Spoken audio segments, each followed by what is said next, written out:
Hey friends, Mark Holmes here, enjoying some of this nice hot humid weather outside, having lunch a little bit early today. And as always, I want to thank you guys for watching, commenting, and subscribing to the Jobu Sports Report. Because without you guys, well, I wouldn't be making this video right now would I? The Zeke Elliot case. There is a lot of twists and turns in this whole thing, and it's kind of amazing. First thing I gotta say is Jerry Jones. Can you believe that Jerry Jones, we've heard that he's been pissed off about the whole ruling and all that the only thing he has had to say is that he'll comment on it eventually. And I think that this is actually him trying to play politics. Because I think this is not so much completely about Zeke Elliot as it is about trying to control Jerry Jones as well.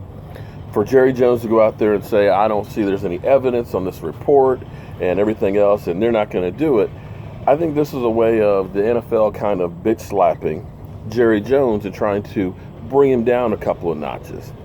And I think Jerry Jones has gotten the message and realizes that where the case goes from here is really in Roger Goodell's hands, because they have 10 days to set up an appeal, or hearing.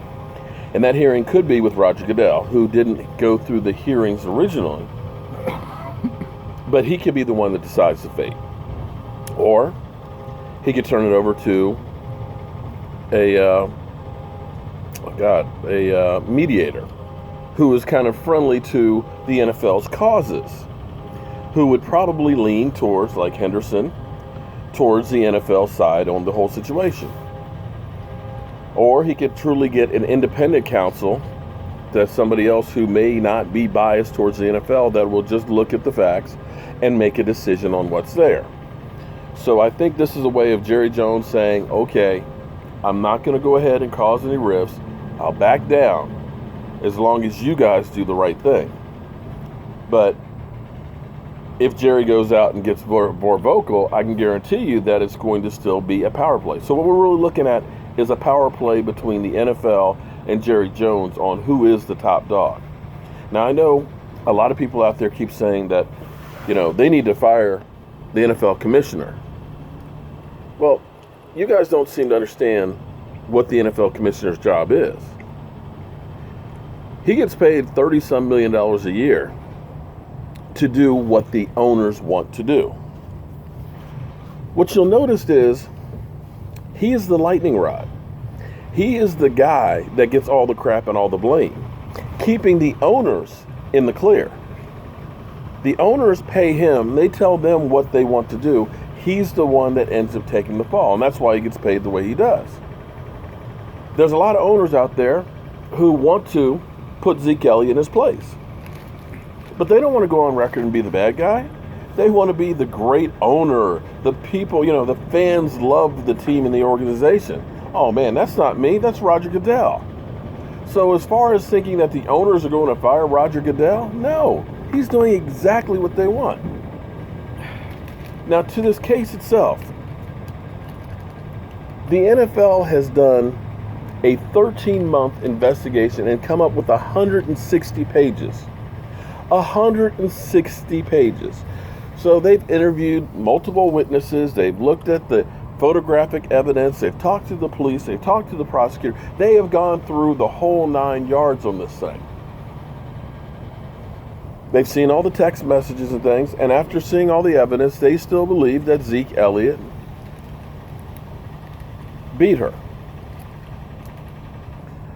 We're hearing, and we're going to hear all kinds of things that are going to come out, because what's going to happen is that report, that 160 pages, even though the NFL doesn't want to release it, you're going to get pieces of it. I mean, the government can't keep stuff secret. I can guarantee you that this isn't going to stay secret, because Zeke Elliot has his side text messages and things that she sent him and so forth, and they're going to use that for that defense.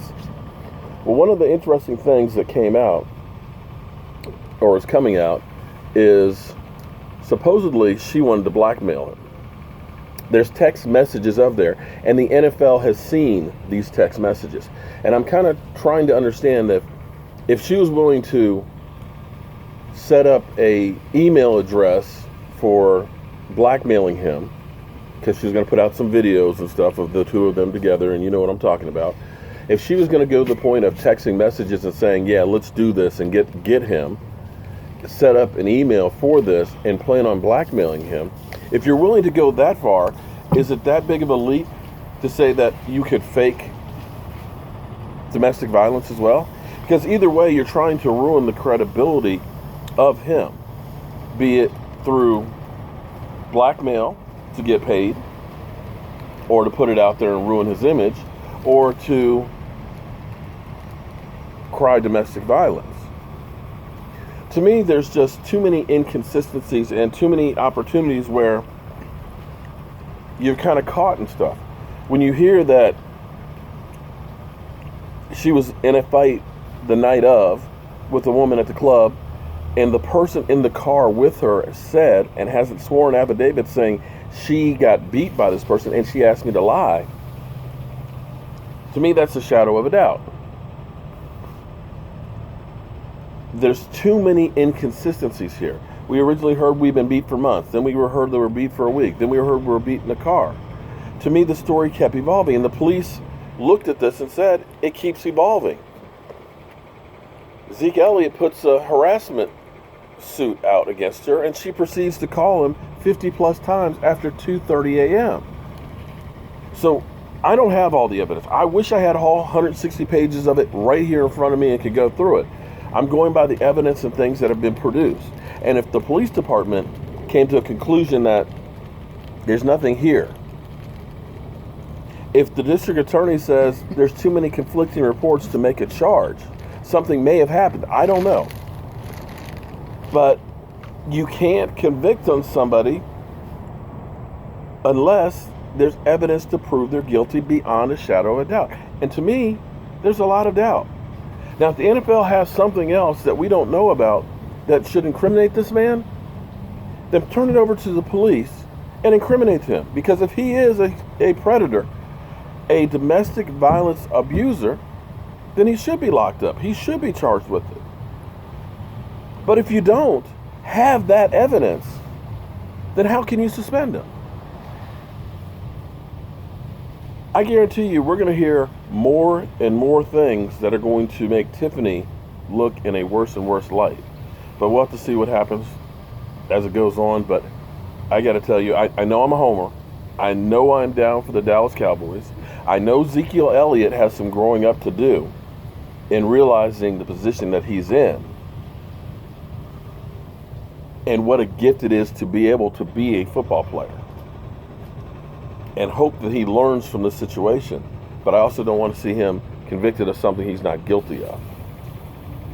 All I can say is the whole thing is a mess, and I'm hoping that a lot of football players will stop and notice what's going on here and make better choices, because in the end, it's your choice to see that person and not to see the warning flags and the things that are out there. Because once you become a football player, or once you become famous, you have a target on your back. People see you as a paycheck, a meal ticket, a way to get famous, and they will use you and abuse you. So, NFL players, take note. Whew. Well, that said, lunchtime is over. It's time for me to get back at work. And as always, guys, I want to thank you guys for watching, commenting, and listening to all my thoughts. Because without you guys, I'd probably be talking to myself. Have a great day.